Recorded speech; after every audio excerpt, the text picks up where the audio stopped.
thank you so much for inviting us to speak. We are just kind of at the very beginning of rolling out this program, so you'll hear what we've accomplished so far. I'm going to go through the first 5 slides fairly quickly because I don't want to take away from Roxanne and Robin and also Natalie's presentation afterwards. And we're happy to share this set of PowerPoint slides because there are links and stuff that you might be interested in checking out. So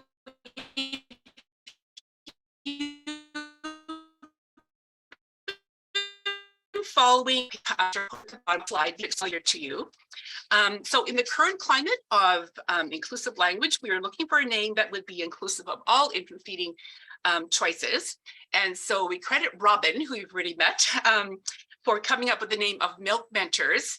And we soon found out that England, or actually UK, has a Milk Mentors program. So we just tacked on the MB after that and make it a uniquely Canadian or Manitoba program. And I also wanted to give credit for National Perinatal Organization that has a Feeding Diversity Images library. So if you are looking for images, they have a ton of images on their site if you are looking for something to especially reflect the diversity aspect.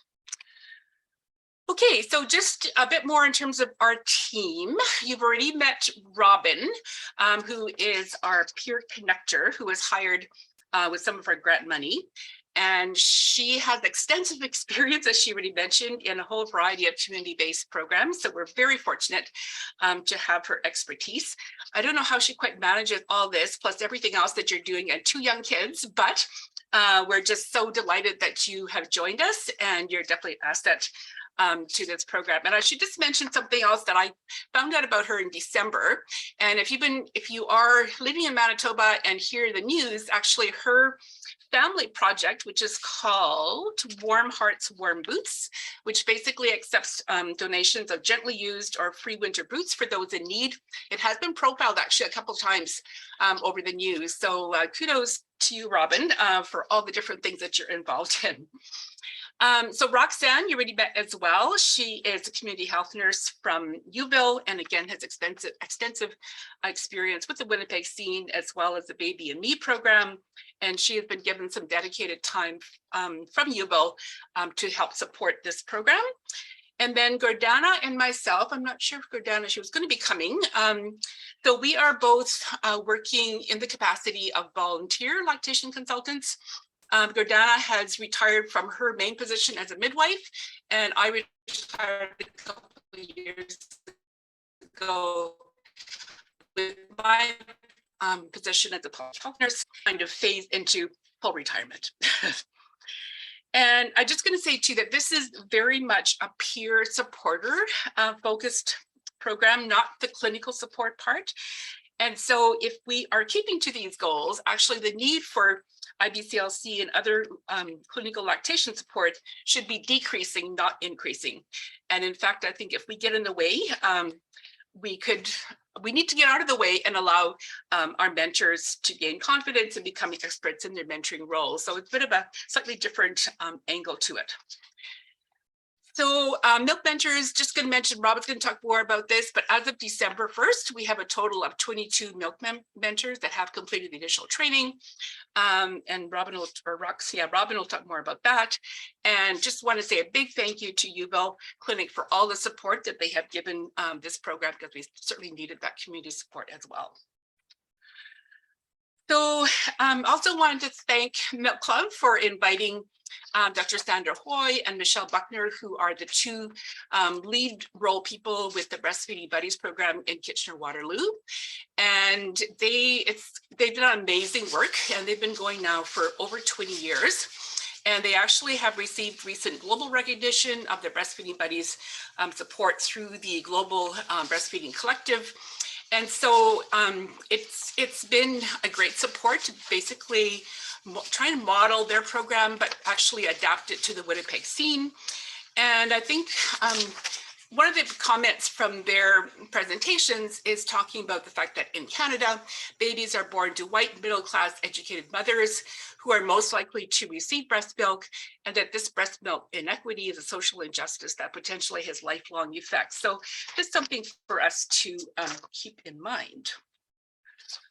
So again, I'm just going to focus on a couple of highlights here. I don't want to take away time here. Is that they have done a number of different surveys on their participants. And so they did a survey looking at what participants identified as the value statements.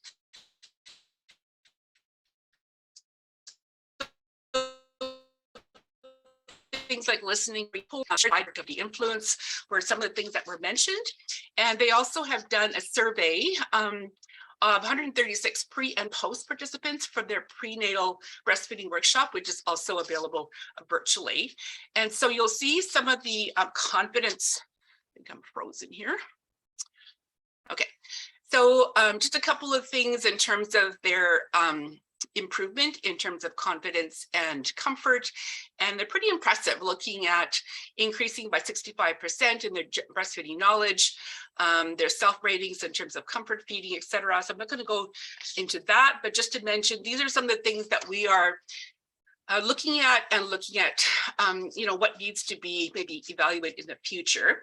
When we asked Sandra and Michelle what they would recommend in terms of what kind of stats we should be keeping initially, they really recommended just keeping very basics to begin with until you kind of know what you want to evaluate. So that is something down the road. So if there's anybody that's on today that maybe is interested in taking on a project, maybe certainly in the future we'll want to be doing more extensive survey results of that as well. And I think the thing that really interested me a year ago when we had them over is talking about the impact of the pandemic on their program, because we were right in the middle of just kind of wondering what kind of support, you know, would be able to do during the pandemic. And there were just so many of the regular networking and regular resources that were not available. So they said basically they had hardly any impact at all. They already had their mentors in place. They redirected their mentor time to develop their website, which we're all benefiting from. And the one thing that they did mention was that their hospital-based mentors had been put on hold. And I don't know if they've actually started that again, but that really was the only thing that they had recommended or said that would be an influence.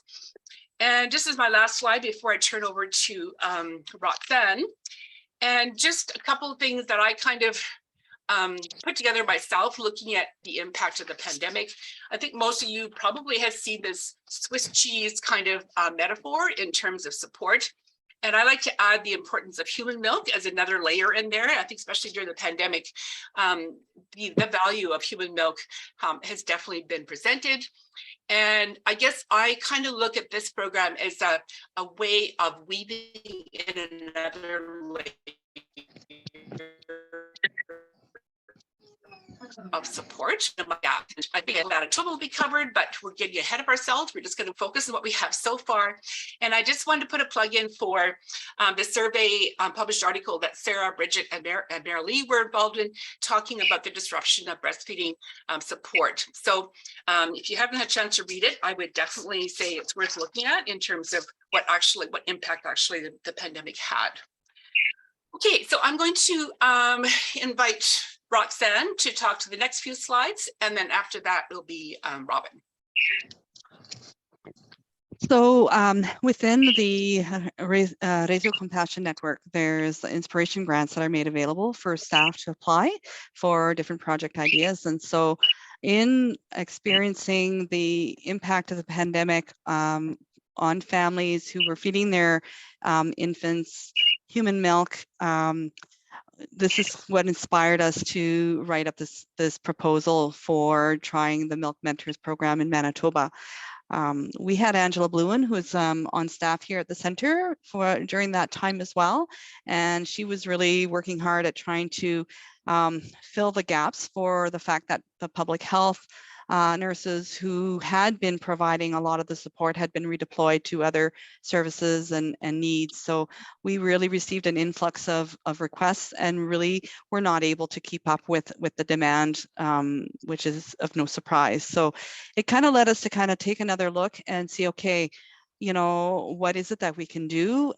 Looking at the success of the Breastfeeding Buddies program in Ontario with the peer program, we thought, hey, you know, why don't we try this here in Winnipeg or in Manitoba to see if we can help to fill that gap.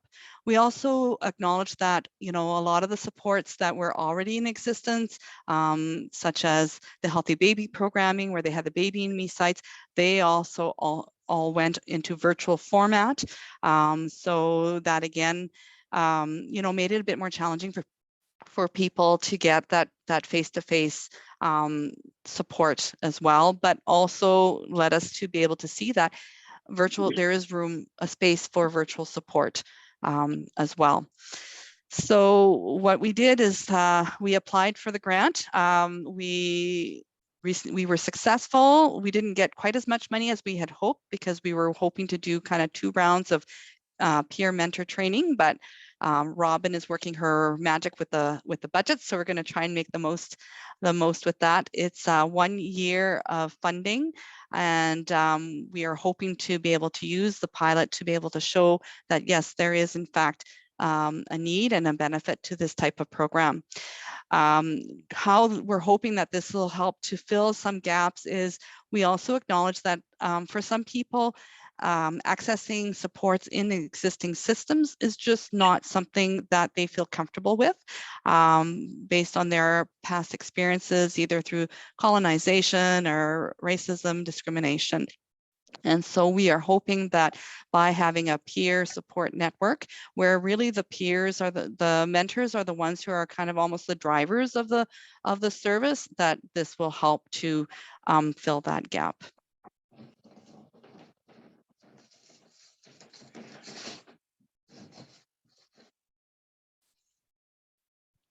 So what we've done, Carol, next slide, please. So what we've done is Carol made reference to the Breastfeeding Buddies program.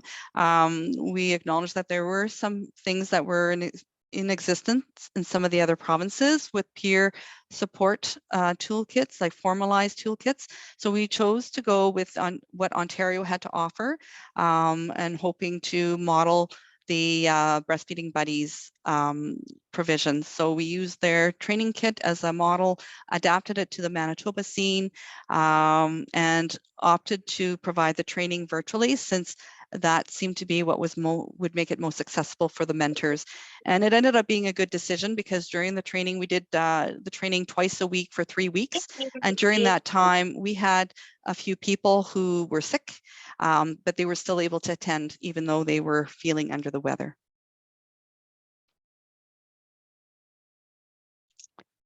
Okay, I'll turn it over to Robin. Okay, thank you so much, Roxanne. And Carol, thank you for your very kind words and introducing me as well. It's always nice to get my tires pumped a little bit before I introduce myself to new people. So as I said, my name is Robin Brown, and I joined the Milk Mentors program in September of this past year. And sorry, Carol, I think the next slide is mine. There we go. Thank you. So basically, I worked with Carol and Roxanne and Gordana, and we sort of put together our training modules and then a resource binder, and sort of going off of what they had already put together in the grant proposal and what sort of their dreams and goals were for the Milk Mentors project. We continued to meet and sort of, made the goals and dreams grow a little bit bigger, and did some scaffolding on that to come up with what we wanted the program to look like and what our process would look like. So for our program overview, this is just a sample of one of the pages that we have in our resource binder for all of our mentors. So we really are striving to create this safe, welcoming space for parents to join a community and feel that it's okay to ask questions, seek support. We like to use the word seeking support instead of needing support, because we want the parents to feel that they are in charge and that they are there to have someone walk alongside them, not in front of them with them trailing behind. We want to remind parents that there are no silly questions. You are the expert in your own children, but we are here to support you with the mentors who have a very diverse background and lived experiences. And we can match you with a mentor in terms of the support that you are needing and seeking at that time. We also, as Carol mentioned, we try to sort of change things to sound a little bit more inclusive, because we do have families now where the lactating parent can look different than what it may have been addressed 10, 15, 20 years ago. So we support breastfeeding, we support chest feeding, we support body feeding, milk pumping. We also support combo feeding, because of course we're advocates for human milk, but we also know that some parents in the beginning, if that's what they're doing in terms of trying to pump, but also supplementing with formula, we're not going to turn them away either. We're still there to support them and realize that they are feeding their baby to the best of their knowledge and skills at that time. As Carol and Roxanne mentioned, the lived experience from our mentors is the real strong suit of our program. When this proposal was originally written, 15 mentors was the goal for us to see if we could get that much interest and that many people trained. And I'm pleased to report that we had a really huge positive response from the city of Winnipeg. And we ended up having to sort of go back and sort of retool our budget slightly, because we ended up having 22 mentors who signed up and successfully completed the training. So we were really excited because we're able to support that many more families because of that many more mentors. And finally, not only do we support, but we really empower the parents. We sort of often talk about our mentors being a cheerleader. They are there to sort of be the support person that they may have needed in their own feeding journey in the past. And a lot of what Roxanne spoke about in terms of parents who gave birth in the pandemic in particular, we saw a lot of our mentors were in that process as well themselves.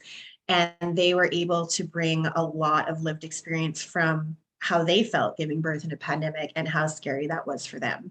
I also gave birth to my youngest in January of 2021. And that was one of the reasons that when I heard about Milk Mentors, I was really excited to join, because it was my second child and I could see how much the system and resources available had changed in that time between my two children, and how it would have very likely affected my ability to breastfeed if I was a first-time parent. So the process, we try to make it sound pretty simple. We say it's sort of 4 friendly steps. So basically we, at this point, because we are so new, we've just launched in the last few weeks, and most of our parents have come to us right now via social media. So they're hearing about us on Facebook or on Instagram. A lot of really great partners, some of which you are a part of, have been reposting a lot of our social media things and helping spread the word. So once a parent hears about us, they contact me via email, social media, or by phone. And I set up sort of an initial meeting with them on the phone. I try to make it just a really nice, friendly 10 to 15 minute chat, just to introduce myself, let them know a little bit about me and my background, telling them about our overview and our goals, that we're just creating this safe, welcoming space, and just asking them, what are you seeking in terms of support? Do you want someone to check in on you just on the phone? Do you want to see someone face-to-face on a video chat, or perhaps an in-person option where we can offer group support? We get a real range of answers. Some of the families say, I just want someone to text me once a week and make sure I'm doing okay. Others say, I have no family here. I really just, I don't have a friend to talk to. Like I just have a question about latch and I wanted more information. We have successfully rolled out our first few matches, and we are getting really positive feedback from both the peer volunteers and the parents. And we do check in on them as well. So once the parent gives me sort of all of the information that they're comfortable sharing with me in the initial interview, I then go into my database and I look at what the peer volunteers have shared with me, and I make a match accordingly. So our peer volunteers have shared things like if they had a NICU baby that was tube fed, if they were an exclusive pumper, if they struggled with tongue tie, supply issues, latch issues, any of that. And then I sort of look at what they've shared in their database and I match them according to the parent that I think that they will sort of connect with best. What happens next is I talk to both the milk mentor and the parent, and I arrange a time for them to virtually meet on the phone. And I send them an email confirmation with the details that they were okay with me sharing with each other and confirming the phone number they're going to talk to. And then the mentor and them do a little chat and take it from there. And then about 10 days to 2 weeks after that initial meeting, and when the dust is sort of settled, I connect with both the mentor and the parent to just check in and see how they're doing. Do you need help with any more resources? Is there any other questions that you maybe came up with? How do you feel that the match is working for you? Do you think that this is something that you're enjoying, or is there another source or support that we could provide you with? And at the end of the day, just always reminding the parents that they are doing a fantastic job by seeking support and advocating for themselves and their baby to sort of become part of this community that we're hoping to create. So if Carol doesn't mind going to the next slide there. Thank you. So this is just an example of some of the social media that we've been putting out. As Carol mentioned, we've been very fortunate to use a lot of the inclusive infographics from NPA, which you can see on the right-hand side for our seeking support. We do have a mix of both pre and postnatal clients that we're seeing so far. With our prenatal clients, some of them are due this spring, and we basically just set up a mentor for them approximately 4 weeks before their due date and just said, you know, you don't have to feel like we're checking in on you. We're just going to do that one initial introduction meeting so you know who your mentor is, get a feel for them.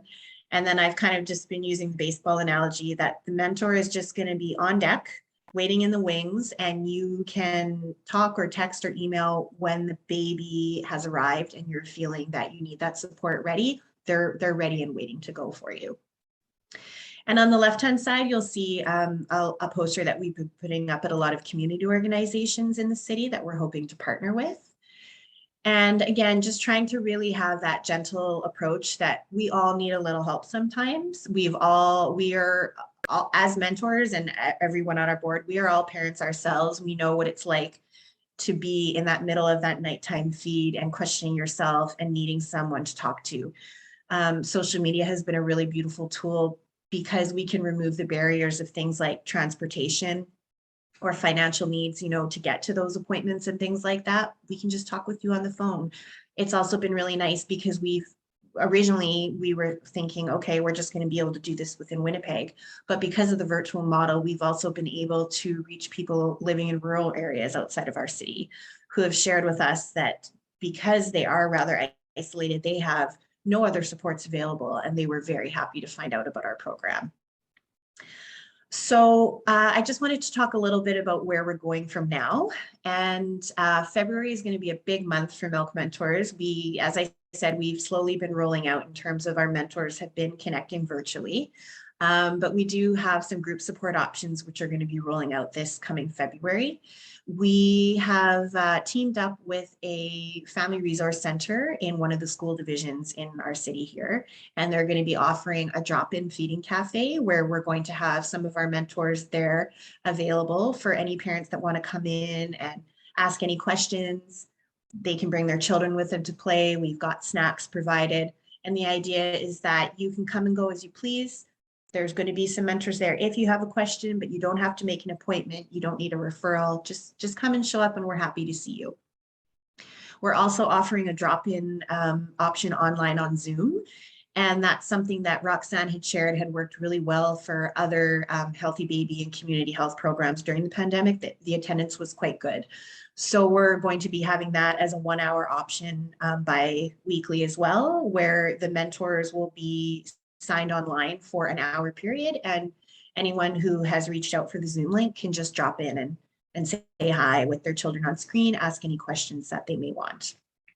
We also have a new partnership coming up with an Indigenous-led community program in our core area in Winnipeg that we're really excited about. And we have a few others in the works too that I would love to share, but they're not quite confirmed yet. So once they are, I will let you know. But we're really just I really want to reiterate how lucky I feel to be part of this program, because I've only been here since September, and the amount of wonderful things happening since I started that I've already been able to see and be part of, like, it really gives you goosebumps. And I think what I had shared with the team is that the enthusiasm from the mentors and from the parents seeking support is really infectious. we're just hearing like, why was this program not here for my first baby? Or, oh my gosh, like this is so amazing because I just moved here and I don't have anyone here to talk to. And even just the mentors were so excited to sign up to become a mentor because they're like, this is the exact program that I could have used myself as a parent. And I'm so excited to go forth and give that option to someone else. So we're really excited about Milk Mentors. We appreciate you sharing any of our social media with any of your networks. Carol had put the information in here. You can see we're on Instagram and Facebook at milkmentors.mb. And Carol's also put my email address there, rbrown@uville.ca, if you ever want to connect with me. I love talking about Milk Mentors and I'm happy to answer any questions. And thank you again for having us out today.